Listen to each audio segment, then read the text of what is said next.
When facing e4, if black wants to imbalance the game and provoke white into unorthodox territory, then black may play an opening as tricky as it is for non-Russian speakers to pronounce, the Alekhine Defense, or commonly referred to in some circles as the Alekhine for ease of reference. This provocative opening makes its appearance with knight f6.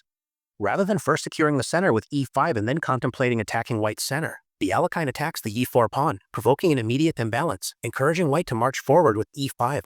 White's options to challenge the Alekhine are quite limited, because defending the center with knight c3 not only allows transposition into classical king-pawn territory with e5, the adventurous Alekhine player may prefer to strike in the center immediately with d5, provoking complications that are not unfavorable to black. The opening struggle begins after white takes more space and gains a tempo against black's knight with e5, when black centralizes the knight with knight d5, inviting white to gain another tempo while chasing the knight with c4, provoking the knight to retreat to the b6 square.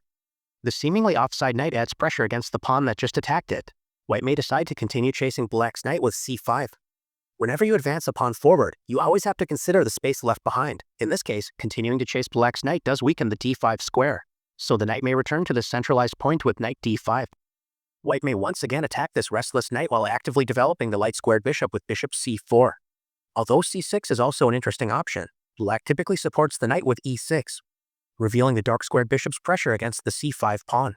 Black is not especially worried about bishop takes d5, surrendering the bishop pair while doubling black's pawns with e takes d5, as black is prepared to strike against white's center with d6, confronting white's pawns on the 5th rank. We'll take a look at what happens when white supports the advanced pawns with d4 in a moment, but it's worth noting that white can invite gambit play with knight c3, adding a second attacker against the knight. So black typically exchanges knights with knight takes c3. B takes c3, dreaming of a future d4, is well met by the timely d5, striking in the center with good play for black. White may decide to open the d-file as well as a path for the dark-squared bishop with d takes c3. Now that the d-file has been opened for white's queen, striking in the center with d5 is less effective, as white is happy to open up the position with en passant, c takes d6. There is no pressure to immediately capture the c5 pawn. A strong alternative is knight c6, attacking the other unprotected white pawn on the 5th rank.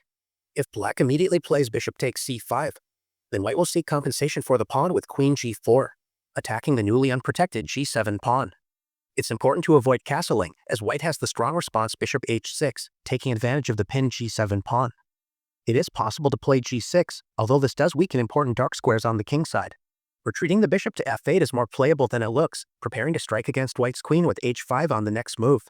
In addition to the committal king f8, the interested viewer can also explore queen e7, returning the pawn if white plays queen takes g7, preparing to simplify the position by offering an exchange of queens with queen f8, leading to original, interesting play.